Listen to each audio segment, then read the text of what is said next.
Você já ouviu falar o que é itinerário? Certamente, ou dentro da igreja ou fora, esta palavra já apareceu para você.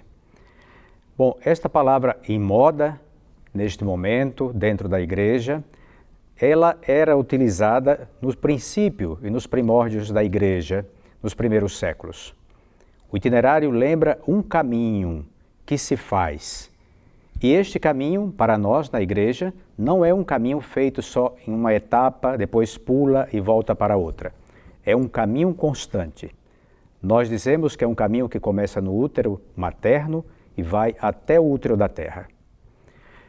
Nesta gestão da Comissão Episcopal para a Família e Vida, nós sabemos como este itinerário ou como estes itinerários são trabalhados.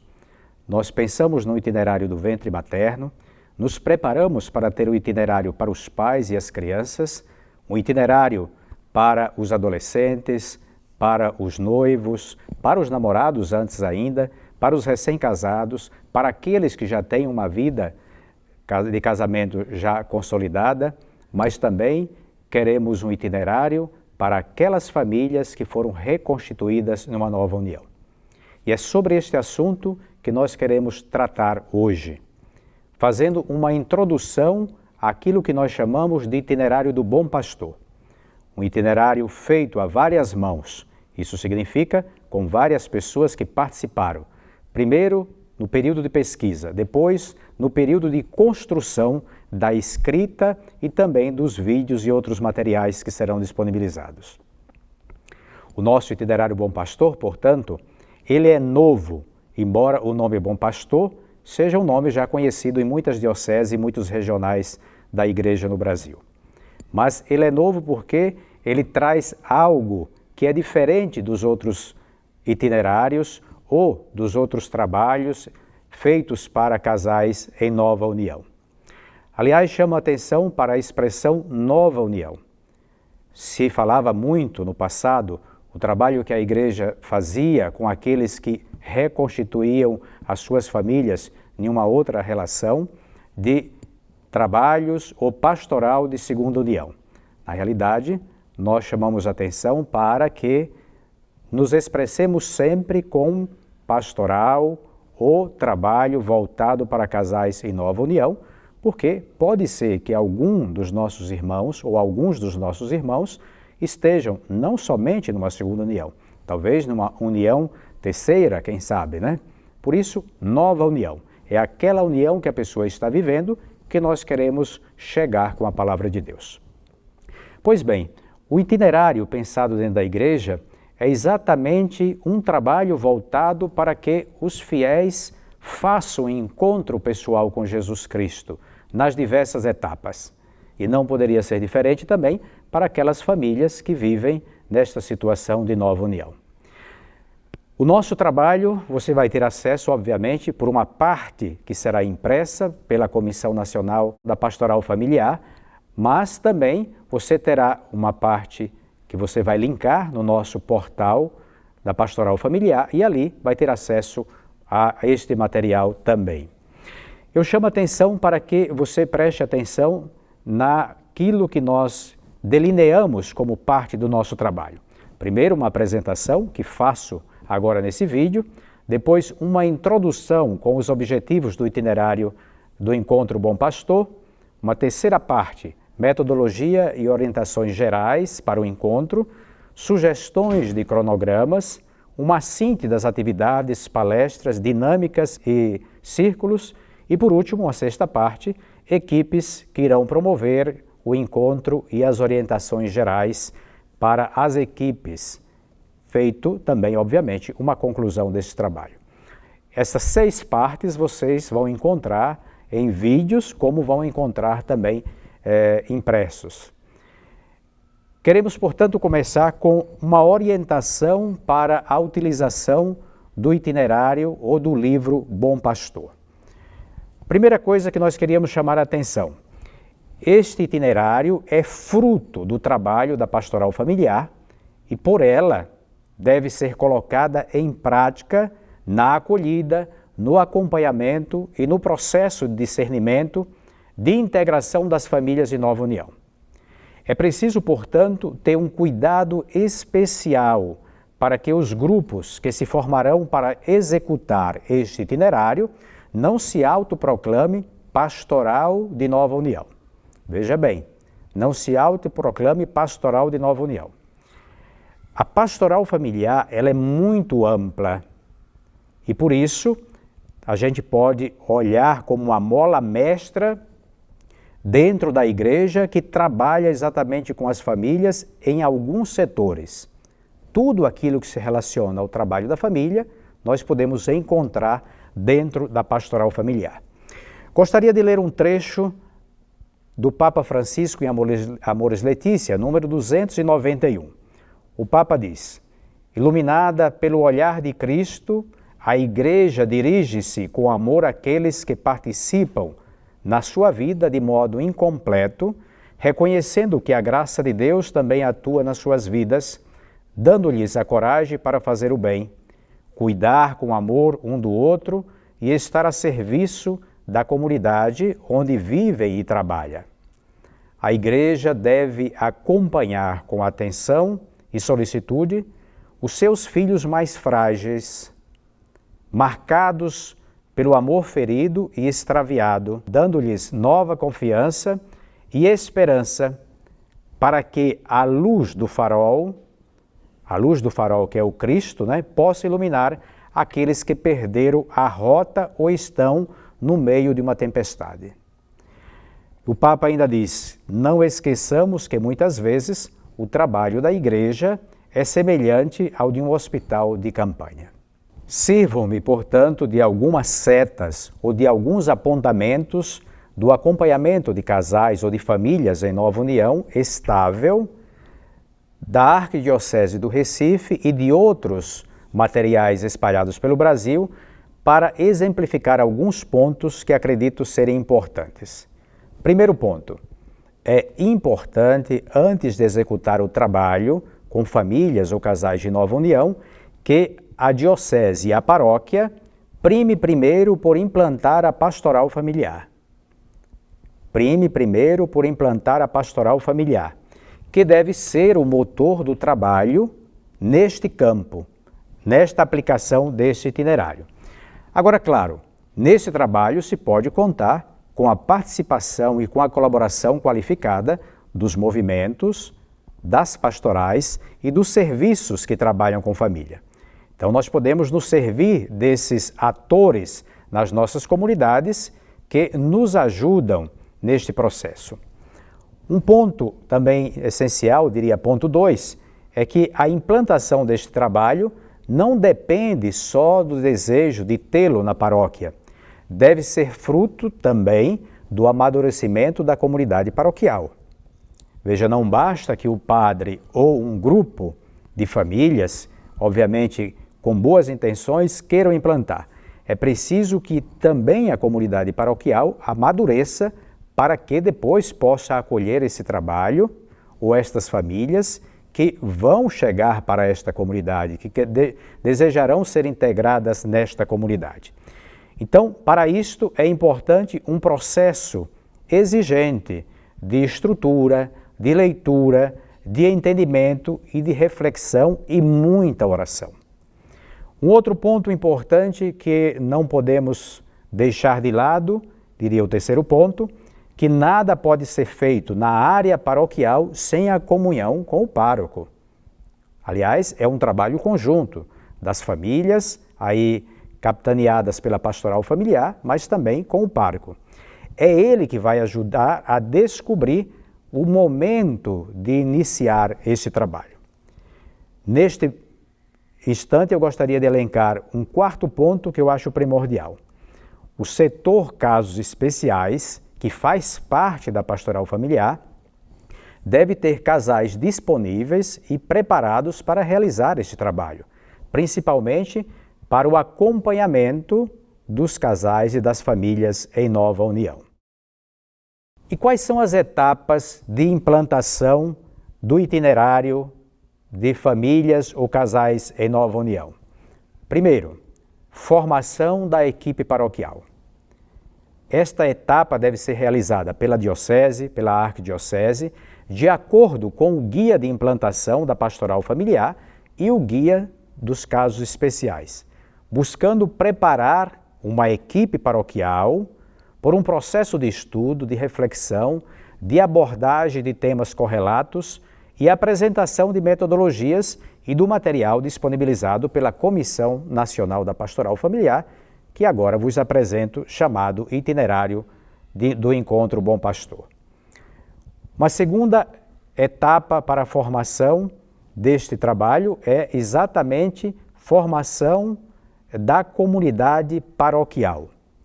Veja, se a gente forma uma equipe, mas também não abre o leque para que toda a comunidade paroquial receba uma certa formação, nós corremos o risco depois destes casais que foram acompanhados não encontrarem na comunidade paroquial uma receptividade como eles esperam e como a igreja espera. Então, é importante preparar a comunidade paroquial para a acolhida dos casais em nova união, através de encontro com as lideranças, dos grupos, dos movimentos, das pastorais da comunidade paroquial, abordando a temática das famílias e dos casais em nova união. Um terceiro ponto importante neste trabalho de implantação é a implantação propriamente dita do trabalho. Então, esse trabalho liderado pela equipe da pastoral familiar deve ter um correspondente e uma corresponsabilidade com o setor casos especiais. Então, veja, a pastoral familiar, obviamente com os seus 3 setores, com essa estrutura, é que coordena. Mas nós temos ali dentro algo mais específico, que é o setor casos especiais, que está acostumado a lidar com situações de fronteira. E sobre o encontro, quais são as fases que a gente deve trabalhar? Uma primeira fase é a escolha dos casais. Listo aqui alguns pontos. Poderia, claro, listar outros, mas trago aqui somente uns. Pensemos em um primeiro ponto. A conveniência do momento que o casal está vivendo. Aquele casal que vai ser chamado, qual é a conveniência? E esta conveniência tem tudo a ver exatamente pelo momento que este casal vive. Qual é a sua maturidade? E como este casal dar importância ao trabalho na formação dessa nova família. Um segundo ponto, o desejo e o querer do casal em ser acompanhado e acolhido pela igreja. Não basta que alguém diga, eu tenho um amigo, um casal amigo que está em segunda união e eu gostaria que ele participasse do encontro do Itinerário do Bom Pastor. Não, é preciso que este casal, que vai ser convidado, que vai participar, tenha o desejo, se disponibilize a ser acompanhado pela igreja, que significa aí pelas equipes da igreja para esse trabalho. Um outro ponto importante é que este casal deve fazer parte da comunidade paroquial.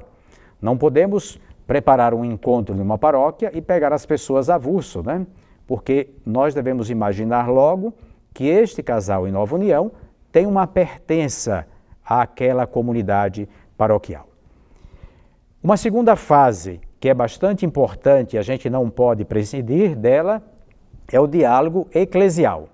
E aí consiste no encontro do padre, ou de alguém delegado aí pelo padre, ou de um casal delegado pelo padre, com cada um dos casais de nova união. Cada um desses casais deve ter uma conversa pessoal, ou com o padre, ou por quem ele vai delegar.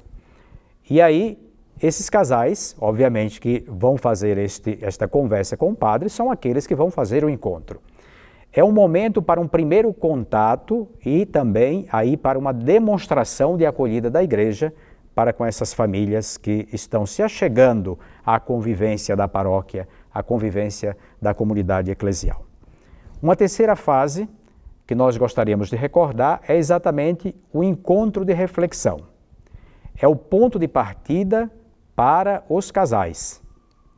Este encontro está voltado para a realização de um momento de reflexão utilizando o itinerário Bom Pastor. Veja que nós temos alguns elementos importantes. E ainda uma quarta fase, que é exatamente o acompanhamento. Nesta etapa, os casais que vivenciaram o encontro na paróquia, que foram acompanhados aí pelos casais da pastoral familiar da paróquia, que podem ser chamados de casais pilotos ou casais catequistas, vão aprofundar os temas relacionados à vivência dos casais em nova união estável. Esses passos são muito importantes para que o trabalho feito na paróquia seja um trabalho que renda frutos, que as pessoas se sintam bem, que as pessoas façam um encontro com Jesus Cristo e que elas possam fazer parte efetivamente da comunidade paroquial ou da família, que é a paróquia que nós chamamos família de famílias. Agora, gostaria de salientar algumas situações importantes. Primeiro, o que é um casal em nova união no entendimento da igreja? Para que você, ao começar esse trabalho, como eu disse que deve ser fruto da vida da pastoral familiar naquela comunidade, e especificamente aí trabalhando com os casos especiais, para saber quem vai ser chamado. Um casal em nova união é aquele ou aquela pessoa, ou as duas pessoas, que receberam o sacramento do matrimônio, depois passaram por uma separação ou divórcio, tendo se unido posteriormente com outra pessoa, fazendo desta união um espaço de vida comum, estável, séria, responsável e perseverante, na busca da formação de uma nova família. Veja que é importante a gente saber o que é um casal em nova união. Agora, a pessoa solteira também, que se une a uma pessoa separada ou divorciada, que foi anteriormente casada na igreja, assume a mesma condição do companheiro ou da companheira. É diferente da união de um viúvo ou de uma viúva com uma outra pessoa viúva ou solteira. São situações diferentes. Ou ainda casada somente no civil, que posteriormente tenha passado pelo divórcio ou separação com outra pessoa solteira ou viúva, ou que estivesse anteriormente em concubinato ou em uma nova união somente civil. Deu para entender, né? Uma pessoa, portanto, na hora de chamar um casal em nova união, deve lembrar, aquela pessoa que está convivendo, que é viúva e que mora com uma pessoa solteira, ou duas pessoas que não foram casadas na igreja, que convivem, né, em uma união estável, não pode ser chamada para este encontro, porque é uma outra instância. Nós estamos falando aí de famílias reconstituídas quando ambos, os cônjuges, ou quando um deles exatamente teve o sacramento do matrimônio realizado na igreja. Um outro passo importante que a gente gostaria de esclarecer. Qual é a natureza do acompanhamento pastoral de casais em nova união? O acompanhamento pastoral de casais em nova união é, antes de tudo, uma pastoral da misericórdia e do acolhimento. O Papa João Paulo II já falava isso na Familiares Consórcio número 84. E o Papa Francisco traz isso várias vezes. Muitos dos casais em nova união se sentem fora da igreja, incompreendidos, rejeitados e abandonados. Mesmo que mantendo a fé em Deus e na igreja, podendo até procurar outros caminhos. Contudo, Deus e a igreja nunca deixaram de estar em seus corações e em suas mentes. E a igreja, mãe e mestra, acolhendo estas novas realidades, debruçando-se sobre elas e tomando estes casais no colo, em uma imitação de Jesus, repito insistentemente, Jesus misericordioso, Jesus que veio para salvar, né? E a igreja que existe para salvar. Daí nós vamos compreender qual é a natureza do acompanhamento pastoral dos casais em nova união. Um outro ponto importante, o acompanhamento pastoral dos casais em nova união se preocupa com a sacramentalização ou com a evangelização? Ora, o documento de Santos Domingo, de 92, fala de uma multidão de pessoas que receberam o batismo, porém, pessoas não evangelizadas. Não basta receber o batismo ou receber o sacramento do matrimônio ou sacramento da ordem. É preciso evangelizar. Portanto, claro, o sacramento é importante, mas antes do sacramento, as pessoas devem ser evangelizadas. Daí que, claro, que a preocupação desse trabalho é com a evangelização. A igreja, portanto, existe para salvar, mas defendendo, neste caso, do sacramento, a indissolubilidade do matrimônio e o depósito da fé. O caminho da igreja, nos lembra o Papa no número 296 da Amoris Laetitia, é o de não condenar eternamente ninguém, derramar a sua misericórdia e a misericórdia de Deus sobre as pessoas que pedem esta ajuda de coração sincero. Porque a caridade verdadeira é sempre imerecida, incondicional e gratuita. Mesmo aqueles que estão em uma condição de primeira união, não podem se autoproclamar pessoas que merecem a misericórdia de Deus. Deus quer fazer com que a gente mereça, mas pelas nossas fragilidades e a nossa condição humana, meramente humana, nós não mereceríamos essa misericórdia do Senhor. Portanto, se é imerecida, Deus pode derramar a sua misericórdia para todos. E uma terceira pergunta que eu acho muito importante, que tanto a Familiares Consórcio trazia no seu corpo, como também traz a Amoris Laetitia e aprofunda ainda mais, é o caso do princípio da gradualidade, tão falado e tão incompreendido hoje por tantas pessoas. Esse princípio da gradualidade, portanto, é aprofundado no acompanhamento, especialmente dos casais em nova união, mas em outras situações de fronteira. Gostaria de trazer aqui aquilo que o Papa Francisco, em vários momentos, nos faz entender como princípio da gradualidade. Existem as normas, claro, para tudo existem as normas, também dentro da igreja. Mas, diante das normas, nós devemos lembrar das pessoas que têm os seus limites humanos. As normas não são superiores à pessoa. E aí nos lembra o Papa, no número 305 de Amoris Laetitia. Por causa dos condicionamentos ou dos fatores atenuantes, é possível que uma pessoa, no meio de uma situação objetiva de pecado, mas subjetivamente não seja culpável ou não seja plenamente culpável, possa viver em estado de graça, possa amar e possa também crescer na vida da graça e da caridade, recebendo para isso a ajuda da igreja. E depois o Papa também vai assim se expressar junto aos padres sinodais. Pode haver fatores que limitam a capacidade de decisão. Existem muitos fatores que limitam a capacidade de decisão de algumas pessoas. E está no número 301 de Amoris Laetitia. Depois o Papa ainda fala que algumas pessoas não estão em condições de compreender, apreciar e praticar plenamente as exigências objetivas da lei, no número 295 de Amoris Laetitia.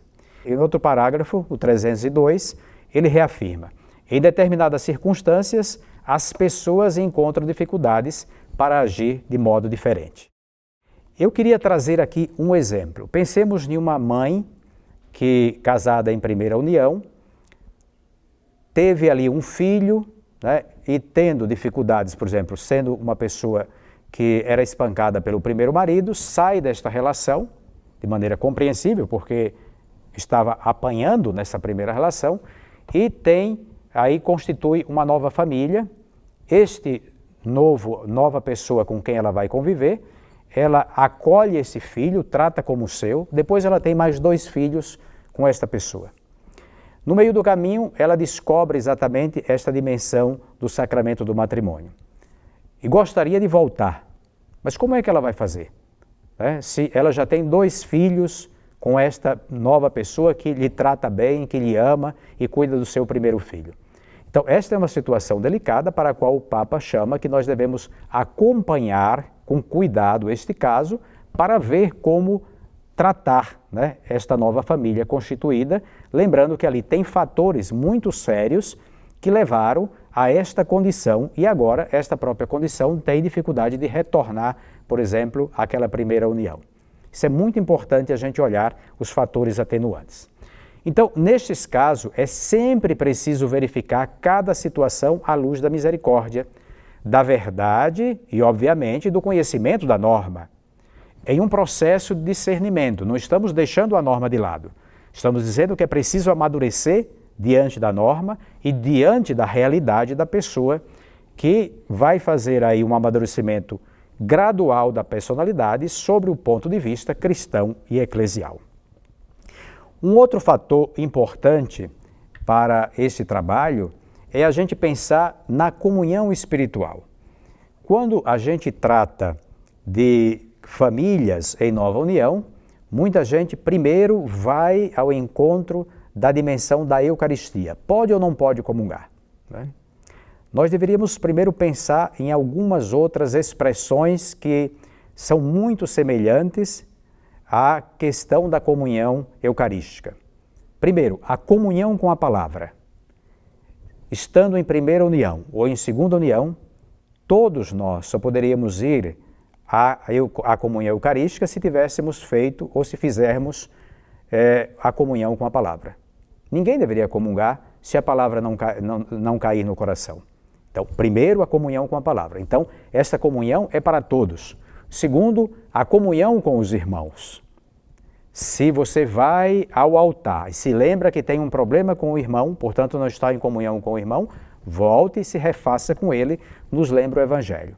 A comunhão com os irmãos, como estamos comungando a nossa vida cristã em comum com os irmãos, é de fato uma expressão da vontade de Deus ou não? E depois, lembrar que existe a comunhão espiritual.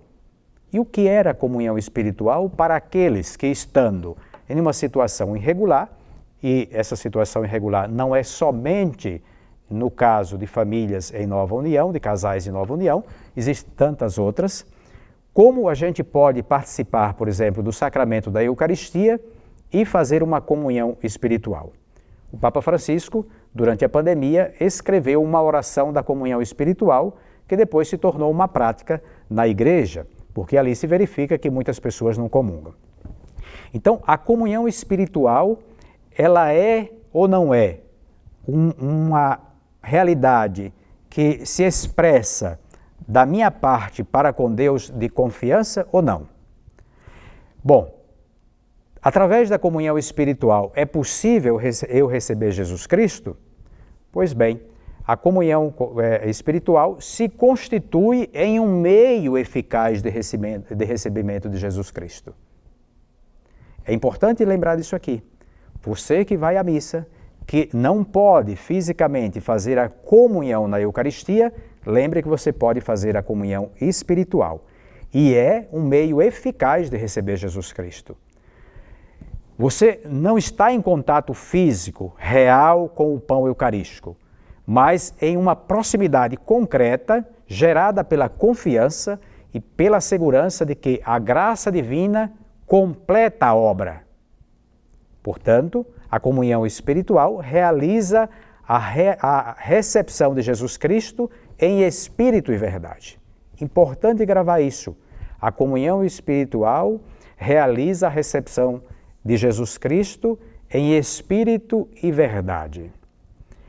Para colaborar nesta compreensão do trabalho com o itinerário para famílias em nova união, ou casais em nova união, é que a Comissão Nacional da Pastoral Familiar elaborou este material, que é um presente para vocês.